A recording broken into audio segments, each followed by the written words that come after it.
Good morning, Dewey. How are you?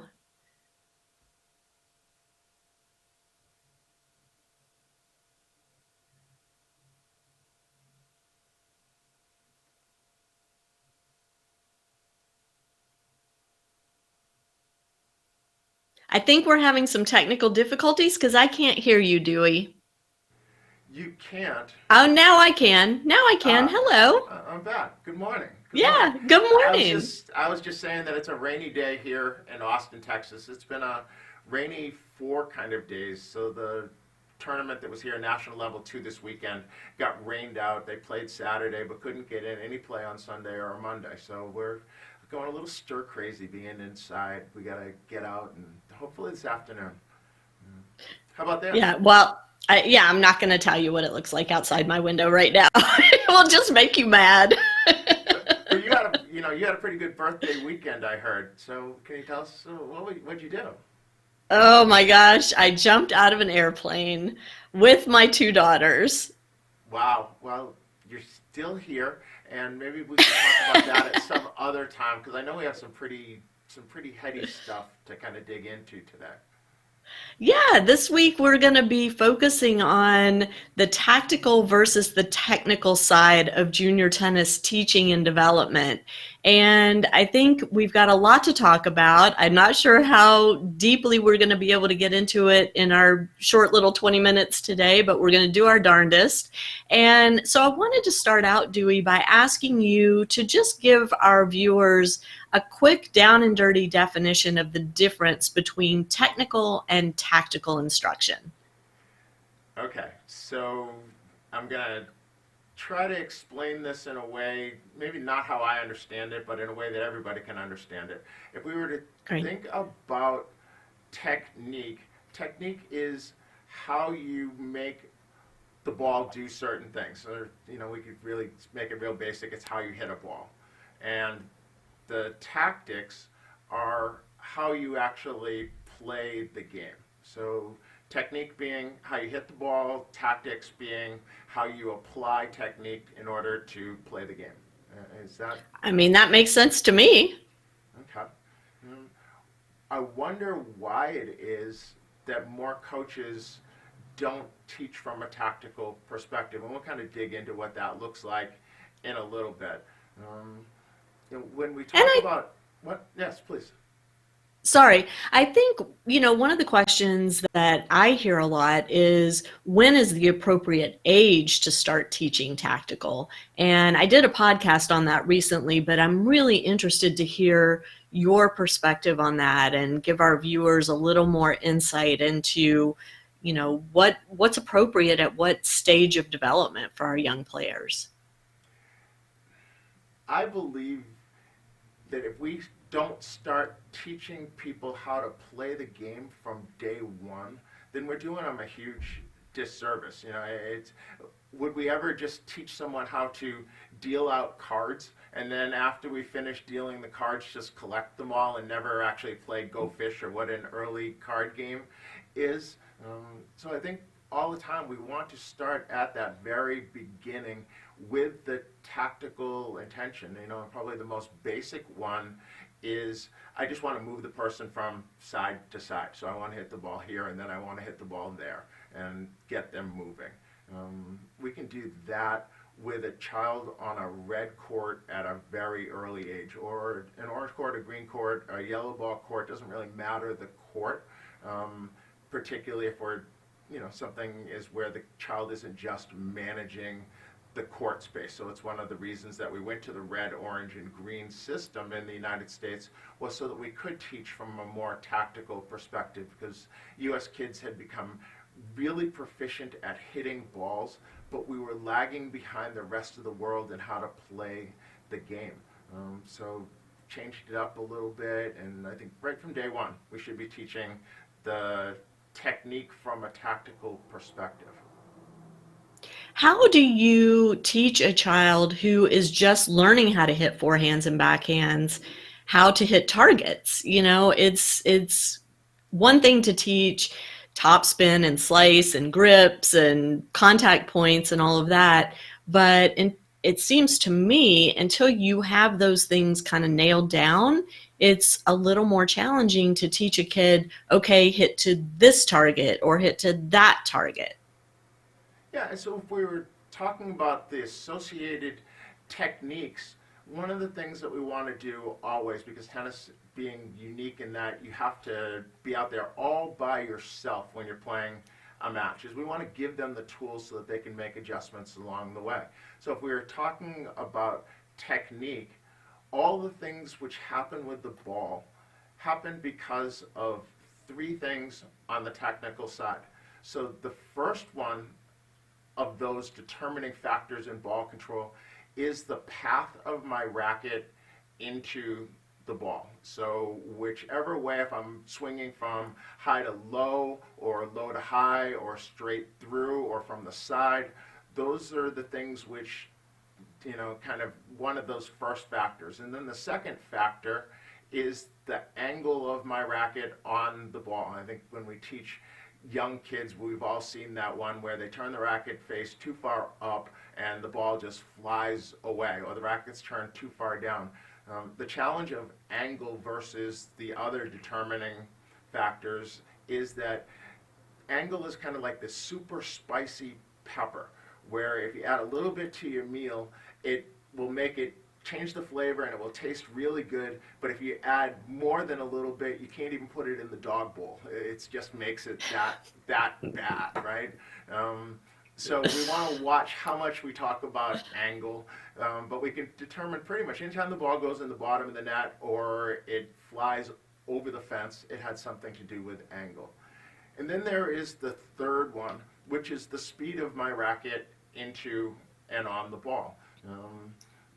All of these things have to do with what happens all the way up to the point of contact, because we haven't yet figured out how we can play tennis like it's a video game. Once we've made contact with the ball, it pretty quickly leaves our strings, and it's going to do what it's going to do at that point. We can change our follow-throughs all we want, but we can't add a little English after the fact. So it's, it really is the, speed of my racket into and on the ball, the angle of my racket on the ball, and the path of my racket into the ball. I think I said those in reverse, but those are the three things. And if we can teach someone that, well, whatever you want to do with the ball comes from those things, I think we've given them a little bit of a heads up.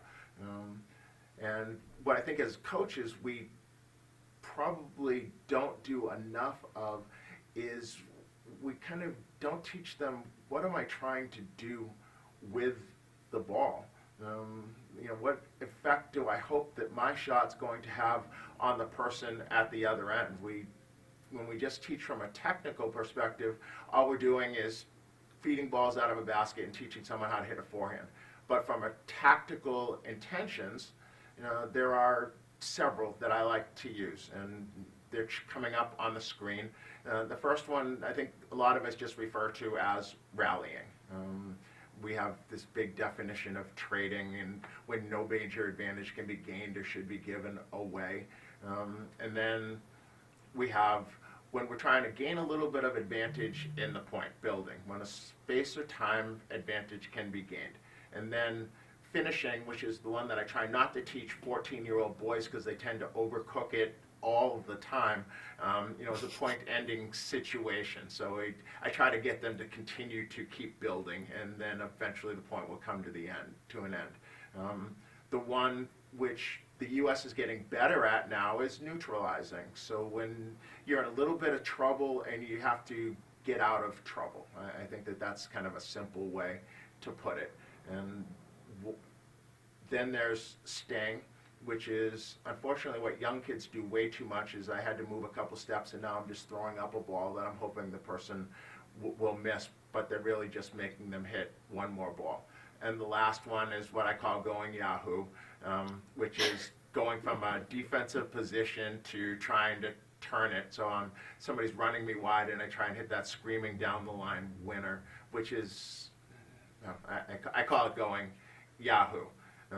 So if we teach from a tactical perspective, what we're doing is we're very clearly identifying which one of those things are we hoping will be the effect our ball has on the other person. And then we can kind of break it down into what phase of the game are we in. The most basic phase that we all have to figure out how to master is when I'm serving, right? So every point starts with a serve. And I like to say that we never win an argument if we don't start the conversation. So from both ends of the court, serving, and then when I'm returning, those are the two conversation starting situations. The one most players end up in most commonly are when both they and the other person are playing from the back of the court. And we spend a lot more time hitting forehands and backhands than we do volley serves and overheads. But there is other phases of the game, so my opponent's coming to, or they're already at the net, and so they're volleying and I'm trying to hit passing shots or lobs. And then there's when I'm at or approaching the net and figuring out how to play at that one. There is a sixth situation, and it's one that we very rarely train in singles, and that's when both my opponent and I are at the net, because that one doesn't happen very much, but it is a situation which if we were training doubles, we would want to train that situation a lot, because in conventional doubles, at least one person on each side of the court is starting at the net and serving and volleying. We get 3 at the net. If we have a really aggressive returner, we might have all 4 at the net at that point in time. And so I'm going to pause for a second. What questions do you have? I know I'm running through stuff pretty fast trying to get here. What questions have come up so far?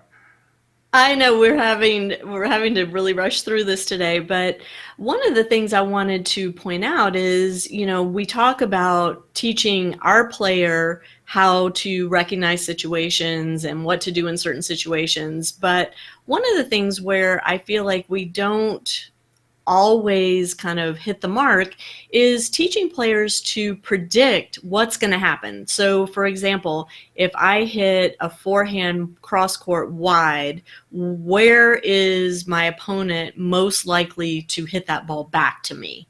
Can you talk a little bit about, thinking in terms of 1, 2, 3 steps ahead? There are some basic rules that you can think of in terms of what are high percentage plays on a tennis court. And there are a lot of different methodologies that have been put forth as to how to approach that. One of the big ones that are taught across the country and maybe across the world are what's called the Ward-Law directionals. And so determining when it makes sense to change the direction of a ball versus hit the ball back where it came from. Because the easiest place to hit a ball is almost always directly back. We just have to square the racket up with the ball, and send it back where it came from. And then there are certain times when it is more advantageous for the person to hit the ball back where it came from versus change the direction of the ball. And so understanding what those percentages are is a good first place to start. Then there's a kind of a deeper level, which is we're all good at what we practice the most. So if somebody has done nothing but work on hitting a down the line forehand off of a ball that was coming cross court to them, we have to recognize that fairly quickly and what's coming. And we also have to think of, well, when we're playing, you and I have to kind of think about my strengths and weaknesses, your strengths and weaknesses. What's the ball that's coming at me look like? What's the ball that was sent before? So there are all of these little factors that go into what our tactical intention and therefore the underlying technique that we use is. And I like to think form follows function. And so we're always trying to think of what am I trying to do with the ball, and then come up with the best situation with our racket to make the ball do those things. And we could kind of look at it from a ball perspective. I like to think when training, everything starts with the ball and ends with the ball. And so there are ball flight characteristics that every shot has. Every ball has height, more or less. Every ball has depth, so I hit it deeper or I hit it shorter. I also determine the direction, and that's going to kind of be the angle of my racket is often going to be what determines the direction. And then there is spin. Every ball is more or less. It can be extreme topspin all the way to extreme underspin, or I can just spank it and hit it flat. And then there's the speed of the ball. I like to put speed last, because if I master those, how to make those other ball flight characteristics happen, I don't always have to, hit the ball hard. There's a lot of older people learn that actually if I hit it really soft, it tends to work really well. So. Is there an age at which it's too young to teach these things, or is this something that really needs to start at the first lesson?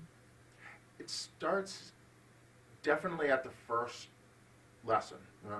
If we understand how to manipulate the ball to do what it is that we want to do as the first thing, then that opens a whole world of opportunities. And there are some things which maybe can't teach as much. So if I have a really small child and I'm putting them on a red court, red balls don't take spin very much.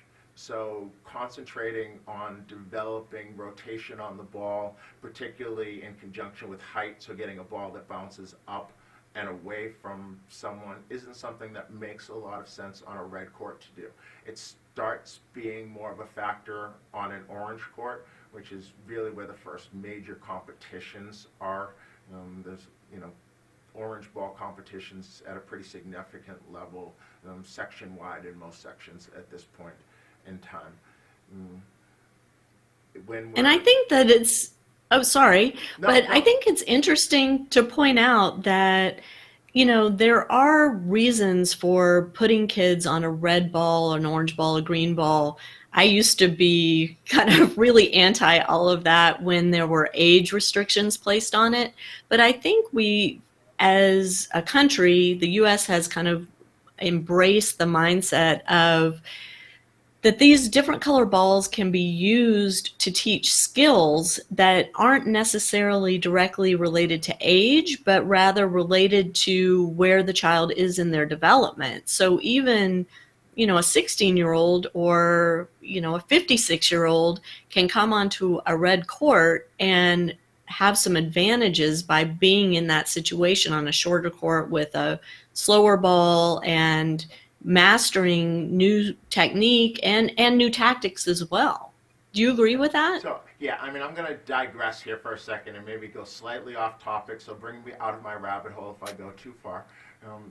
When we were figuring out how we wanted to use red, orange, and green, we brought in some people from the UK who had been using the system for a long time. And one of them was a gentleman who had written the tennis 10s for the ITF, a guy by the name of Mark Tennant. And while he was there, we were running an adult beginner class, and said, Mark, what would you do if you were to take this and put it into an adult beginner class? And so he went out there and worked with the class. So we put them on a red size court, sideline to sideline, with orange balls, because the red balls really bounce low for an adult, and let them go at it. And what we got from feedback, and I wish that I had actually pulled up the clip if I knew we were going to go here, we asked someone, what did you think? And this woman was like, wow, I was actually playing the game. And I think it was her third lesson. So she'd had 2 lessons on a regular court, yellow balls, and then we put her on a red court with orange balls, and they were having rallies of 30, 40 in a row, and they felt like they were playing the game. Instead of, the things which adults hate about tennis is somebody standing on the other side of the net, barking orders, and standing in lines. Those are 2 of the things which really turn adults off to the game of tennis. And by bringing it down, and we created a program which was 4 weeks in that situation, and then they went to 4 weeks on the orange court with green balls, and then 4 weeks on full court full balls, and at the end of 12 weeks they were in adult drills where they were actually playing the game and loved it, and we had huge retention. I would advocate it for anyone. So that's awesome. Yeah. Yeah. Well, as expected, Dewey, we're down to the end of our show, and we still have lots of information to cover on this topic of teaching technical versus tactical. So I want to just let the viewers know we are going to dig a little deeper next week. If you have questions that you'd like us to address, please type them into the comments on either the Parenting Aces or the Tennis 2020 YouTube channel on this show, and Dewey and I will be monitoring that, and we'll incorporate your questions into next week's discussion.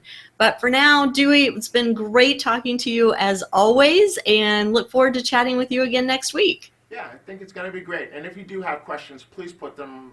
We might even be able to create a situation where we get a camera out on the court and I can put together some clips to explain a little bit better or answer your questions. So looking forward to it. Wow, time goes fast when you dig into these subjects, and I believe if we do a better job of teaching from a tactical perspective, we will create tennis players who enjoy the game more and win more. So, love it. Have a great week, everybody. Take care.